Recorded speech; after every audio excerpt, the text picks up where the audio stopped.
Squad Cars.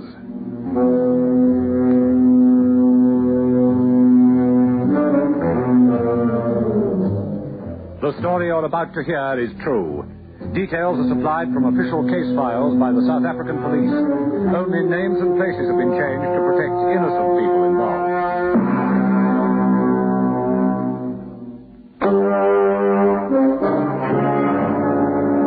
Johannesburg, March the 4th, 10:23 p.m. The corner of Holly and Fox Streets. A man is walking south. Thrown by the streetlights, his long shadow bounces and weaves along the pavement before him. His gait is unsteady. His senses are blurred so that he does not hear the soft footsteps behind him. Indeed, he is not aware that he is not alone until the other man is close beside him. Hey, hang on a sec, man. Huh? You got a match? The match? Oh, yeah. I've got one here somewhere. Matches. Wait a minute. Oh, here we are. Matches, yeah. Ah, thanks.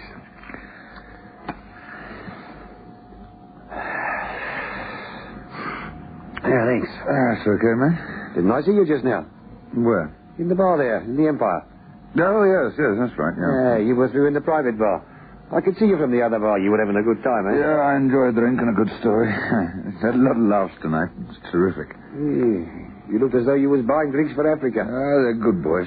Friends of mine. Well, I hope you didn't let them take advantage of you. Never, man, never.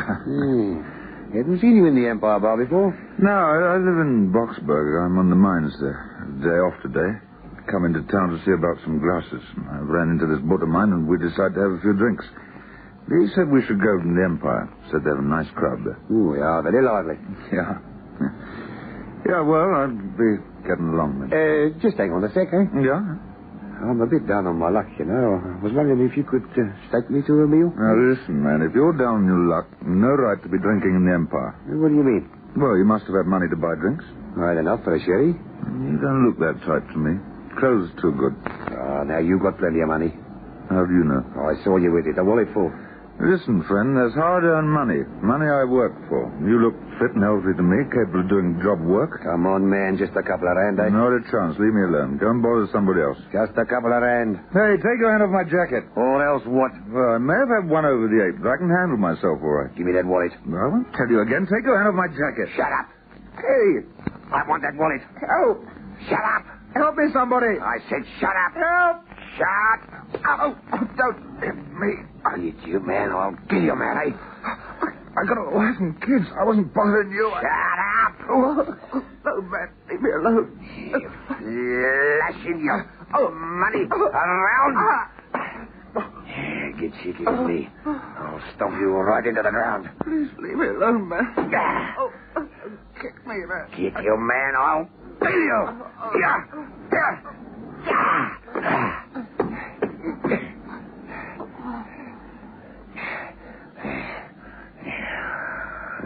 Swine. Thought he was better than me, eh? Swine. Yeah, he's going to wake up and find his wallet gone. Nice fat wallet it is, too, eh? Yeah, not a bad watch either. All right, my friend. We'll have that also. Here we are. My friend, I'd leave you money for some aspirins, but I've got no small change. 11:05 p.m.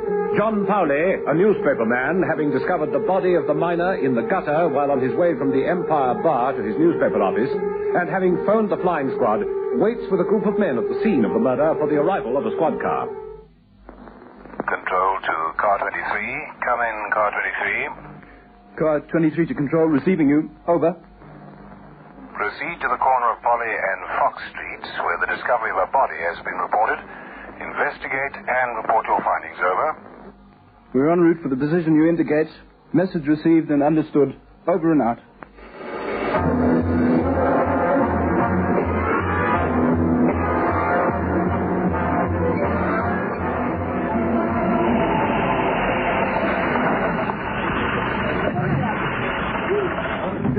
Good evening, Constable. Good evening. Where's the body? Under the blanket there. Have you got a torch, Johnny? Yeah. Let's have it. Come on, you people must stand back. Well back. Come on. Come on. We're back. Here's the torch. Thanks. Just pull the blanket back a bit, will you? That's it. G. What happened to him? Well, that's easy. He was kicked in the head. Terrible, eh? Terrible. Come on, you people. The show's over. Move along now, please. Come on, Johnny. You'd better report into control. It'll mean another late-night call for Lieutenant Labuskachny of the Murder Squad, Brixton. March the 5th, 12:10 a.m. The morbid crowd of sightseers has resisted the efforts of Constables Faree and Williamson to disperse it. They are still there when Lieutenant Labuskachny arrives. And, of course, his arrival gives the crowd more material for discussion.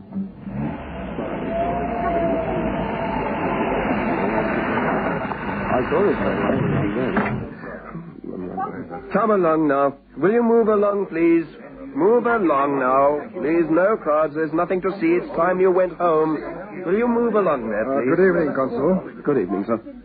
These are the sort of people who used to attend public executions. Yes, sir. We've tried everything. They just won't go away. Who's your partner? Constable Williamson, sir. Well, get him to keep those people away. To give me some room in which to work. Did you catch that, Johnny? Yeah. Move along. And you, Constable, you can hold the torch for me. Right, sir. Now, let's see. He's in a bad shape, eh? Yes, sir. Well, we won't have to rely on the district surgeon's report to establish the cause of death. No, sir. I've seen men who've been kicked in the head before, but I've never seen one like this. This indentation here is in the shape of a heel. He's been stamped on very hard, right in the middle of the forehead. Poor devil. Well, we better have a look through his pockets. Pipe smoker. Pipe. Pouch. Matches. Another pocket. Nothing. Pocket fluff. Trouser pockets. Car keys. Penknife. Handkerchief. With the initial E. There, we're getting somewhere, Constable. Yes, sir. Inside jacket pocket. This is better. A letter addressed to Mr. E. Nagel, 70 Westlake Terrace, Boxburg. E on the handkerchief. E on the envelope. Oh, the odds are less than 5 to 1 that the deceased is E. Nagel. Now, let's have a look and see what the letter says. It's a letter from an optician in Jeppy Street telling Mr. Nagel that his appointment is for 3:15 p.m. on March the 4th. Well, that was yesterday. We won't have any trouble identifying this one. There's more than enough to go on. I wonder what time it happened. Oh, well, district surgeon will be able to answer that one. Now, if he lives in Boxburg and had an appointment in Johannesburg here at 3:15, must have been having his eyes tested. And that would take, well, let's say half an hour to 3/4 of an hour. Now, where was he from about 4 o'clock until this happened? Can you smell liquor on him, Constable? Yes, sir. A lot or a bit? There's a faint smell of liquor. It was probably in the Empire. And he must have been walking down this way, around about closing down. Now, why would he be coming down here? Of course, his car. Constable? Yes, sir. So let's go down the road a bit and see if you can find a car with a Boxburg registration number. These keys should fit it when you find it. Right, sir. And you, Constable? Yes, sir. Is there a watch on him? No, sir. Let's have a look at that left wrist. He was wearing one. See the mark? Yes, sir.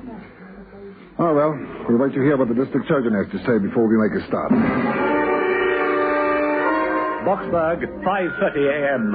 Having called at number 17 Westlake Terrace and spoken to Mrs. Elsie Nagel, informing her of her husband's death, and having waited until she was able to answer some questions, Lieutenant Labuskachny says, You feel better, Mrs. Nagel? Yes. Did your husband go up to Johannesburg by himself? Yes. Is your husband a drinking man? Well, he likes a beer and a spot now and again. Mm-hmm. Not an habitual drinker? No. Did he frequent bars? No. Mrs. Nagel, I take it your husband went to Joburg to see about his glasses. Yes, that's right. Was he going to have his eyes tested? No, he went to collect a pair. 2 pairs, as a matter of fact. That's funny. What? Well, we haven't found any glasses. Well, that's what he went to town for. That's why he took the money with him. How much money? A lot. Well, it was a lot for us. It was 70 rand. Well, we didn't find that either. We didn't know how much they'd be. I told them to be sure and take enough. I see. Was this money loose in his pockets? No. Etienne was always very careful with his money. He puts it in his wallet. His wallet, so another thing we didn't find. Did he phone you at all yesterday? No. No, we haven't got a phone. Oh. Why? No, I was wondering whether he'd met anybody, somebody he knew, and gone off for a bite to eat and a drink with him. I don't know. Mrs. Nagel, why did your husband take money with him for the glasses? I mean, why didn't he wait to get an account? Oh, Etienne was funny about things like that. He liked to pay his way. He paid cash for everything. If we couldn't afford it, we didn't have it. He didn't like accounts. I see. This wallet, what did it look like? Well, I could draw it for you if you like, if that would help. Well, it would help a great deal. I've got some paper here somewhere. No, well, we can do that presently, Mrs. Nagel. About your husband's watch. Yes? What sort of watch was it? Well, it was nothing very fancy. We couldn't afford a lot. How much did you pay for it? About 28 rand, I think. What sort was it? Do you remember? Yes, it was a Delta. It looked like gold, but I don't suppose it was. Where did you buy it? We got it in Joburg. It was about 3 years ago. Shop in Commissioner Street. Right. Thank you, Mrs. Nagel. You've given me a lot of very valuable information.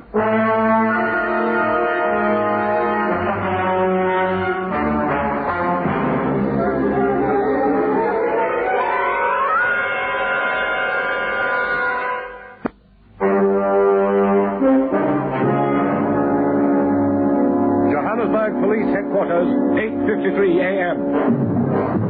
Lieutenant Labuskaghni is conferring with Major Monroe of the murder squad, Brixton. As far as can be ascertained, the only things he was robbed of were his watch and wallet. What about the glasses? No, I've cleared that mystery up. That was my last call to the opticians. I was waiting for him when he opened shop. Nagel didn't collect the glasses. He went for them all right, but they weren't ready. There had been a mix-up. So Nagel must have had a wallet full of money, sir. You haven't wasted any time. Yeah, what are you going to do now? Well, I'm going from here to that jeweler in Commissioner Street, the one who supplied the watch. Good. And then? Well, I wonder if you could arrange something for me while I'm doing that, sir. What do you want? Well, I'd like a team of men to search that area from, say, Kirk Street to Marshall, between Troy and Moy Streets. Mm-hmm. I want the wallet, sir. Well, I'll go and join the search myself after I've got what I want from the jeweler. 9:36 a.m. Lieutenant Labuskaghni is driven across Johannesburg to the teeming thoroughfare that is Commissioner Street. He goes into the jeweler's, which was indicated to him during his interview with the deceased widow, and he introduces himself to the proprietor, Mr. Israel Hyman. Lieutenant Labuskaghni, Murder Squad, Brixton. How do you do? What can I do for you? No trouble, I hope? No, not for you, Mr. Hyman. It's about a watch you sold to a customer. Yes? It was 3 years ago. Have you got records? Records, of course. What sort of watch was it? A Delta. A Delta, yeah. To whom was it sold? Mr. Nagel. Etienne Nagel. Knoxburg address. Nagel, let's have a look. Now, where are my glasses? They're up on your forehead, Mr. Hyman. Oh, yeah, thank you very much. Yeah. Now, that's better. Now, Delta book. Here we are. The name again, what you said it was? Nagel. N-A-G-E-L. Nagel. Let me see. 3 years ago, was it? No, about that, yeah. I'm not sure of the date. Yeah. Oh, wait a minute. E. Nagel, number 17, Westlake Terrace, Boksburg. Is that it? That's the one. Yeah, what do you want now? The serial number? Please. Yeah, you got maybe something to write it on? Yes. Good, all right. Okay, here it is. SDE 1678/621/30/2. Sure, got it. Thanks very much. Yeah, somebody lost something, maybe? Yes. Lost your watch, huh? He lost more than that, Mr. Hammond. 10:03 a.m. Having travelled via Main Street, Lieutenant Labuschagne joins Warrant Officer Brodrake and his team of men on a parking site at the corner of Polly and Fox Streets. Well, how are you getting on? Still looking, sir. Where's your car? Over there, sir. Right. I just want to talk to radio headquarters. I'll join you just now.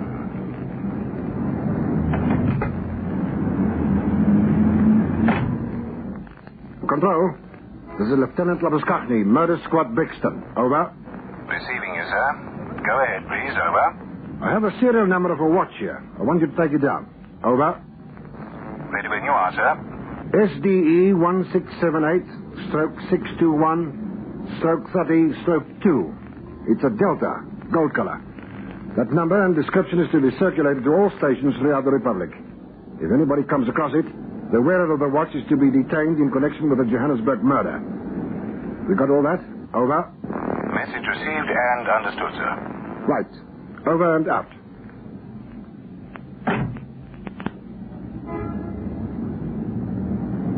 So, where have you looked so far? We've been through every square yard from Kirk Street south. We've been in passages and backyards everywhere. The men have been very thorough. Good. Well, the murder was committed over there, outside the bank. It was late. It was dark. And having thumped his victim, the attacker would be in a hurry. He'd tear off the watch and fish the wallet out quickly.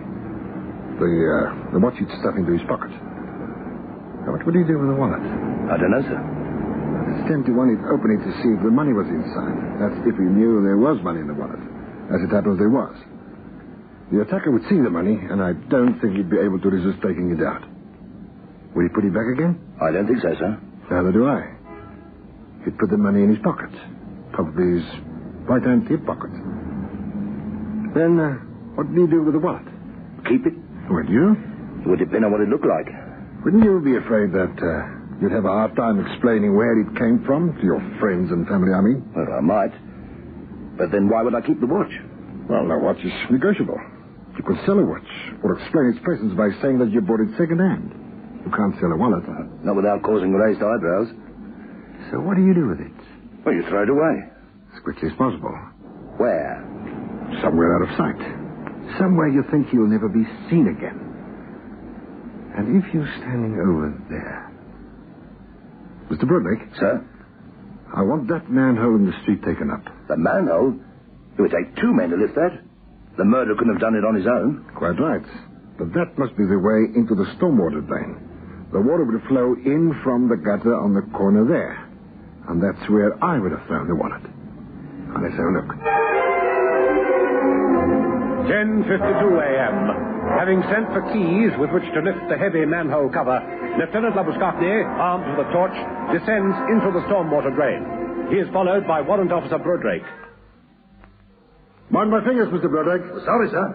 And mind your head when you reach the bottom. Right, sir. You can't stand up straight. Hope there isn't a storm over down here, sir. That's a happy thought, I must say. Which way do we go? Shine your torch. Along there. It's not far. Come on.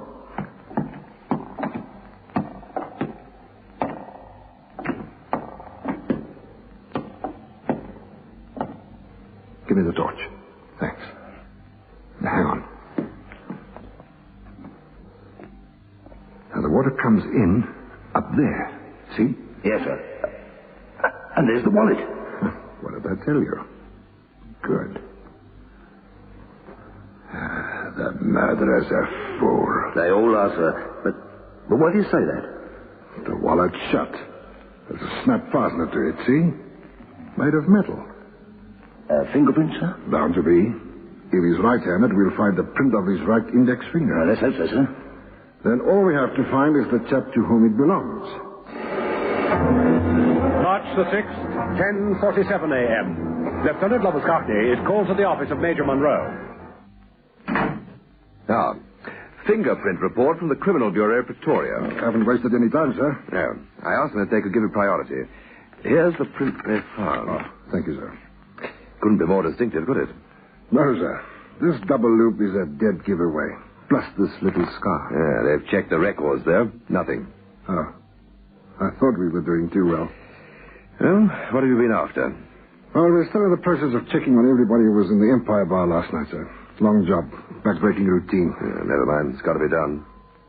I've got 6 men working on it, sir. I'll let you know if anything comes up. Thank you, sir. Brehate, Natal, March the 10th, 4:23 p.m.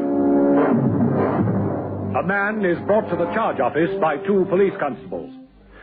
Stand over there. Yeah, what's this one been up to? Dagharana, Sergeant. Picked him up on the farm road the other side of Kudu's Kraal.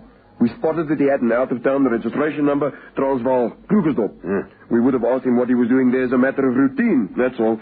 But as we drove up to him, he rolled off. So naturally, after we caught him, we wanted to have a look in the boot. 45 pounds of dagga. All right. You can have a little rest now, you know. In the cells. Give me all your valuables. What for? Regulations. You'll get them back later. We put them all in an envelope when you sign for them. Later, when you get them back. Okay. Now, let's see. Money for around 27 cents. What's this? Pocket knife. Just short of being an offensive weapon, eh? A pen. Right, give me your watch. What for? Do as you're told, you. That's it. One watch, Delta, serial number. Just open the back of this watch, will you, Constable? Right, Sergeant. There you are. Read out the number, will you? SDE 1678 stroke 621 stroke 30 stroke 2. Right. Anything else? No. Silly boy, eh? Johannesburg, March the 11th, 10:42 a.m. The phone on Lieutenant Labuskakny's desk rings. Lieutenant Labuskakny. Major Monroe here. Good morning, sir. Good morning. I got what looks like a break for you. A report from Freyhate about that watch in the Nachel case. Yes, sir. The Dachau runner picked up on a farm road. Is the old man? I don't know. I've only just received the information. You better get down there. Right, sir. I'm on my way.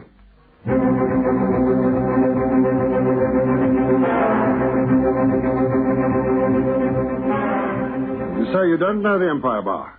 Oh, I know it, but don't go down there. All right, that's the thumb. Ink your index finger on the pad there. That's it. Now, let's have it on the card. No, I'll press it. That's it. Now, where's my magnifying glass? Oh, here we are. What are you laughing at? I was laughing. You better not. Stand up straight.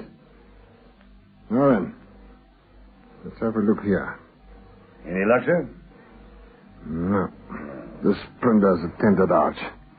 I'm looking for one with a double loop and a little scar. You're a very lucky boy. You were in danger of being booked for murder. Murder? Where'd you get this watch? I bought it. Yeah? From whom? A pal of mine. Uh-huh. And where do I find him? Well, you mustn't tell him I told you. What's his name? Where does he live? He'll stick me out properly if he knows I shot him. Come on, man. Stop wasting my time. What's his name? His name's Donnelly. Lives in Boysons, somewhere in Nelson Street. Nelson Street.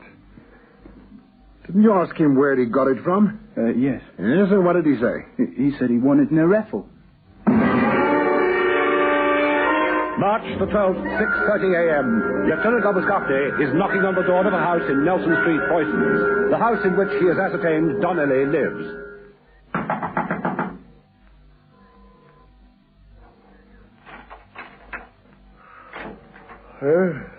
Police. Is your name Donnelly? That's right. Cyril Donnelly? Yeah? What do you want? Have you ever seen this watch before? No? It's never belonged to you? No. Here's my watch, the one I'm wearing. What's this all about anyway? Hold up your right hand. What for? Because I'm telling you to. Don't mess me about. Because I've got a warrant. Now hold up your hand and hold it still. What are you looking at my finger for? You've got a little scar on your forefinger here. Oh, yeah. I got it chipped by a radiator fan once. So what about it? When you stomped Etienne Nagel to death on the night of March the 4th, you might just as well have left a note with your signature on it. Come on, get dressed. You're coming with me.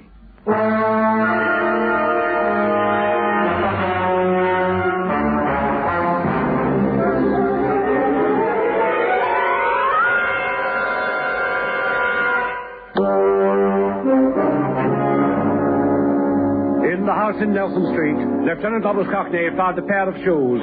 The heel of the right shoe fitted exactly into the indentation on Etienne Nachel's forehead. More evidence which led to a trial in the Supreme Court. Ultimately, Cyril Donnelly was convicted and sentenced to be hanged. The punishment was carried out at Pretoria Central Prison. They prowl the empty streets at night, waiting. In fast cars, on foot, living with crime and violence, these men are on duty 24 hours out of every 24. They face dangers at every turn, expecting nothing less. They protect the people of South Africa. These are the men of Squad Cars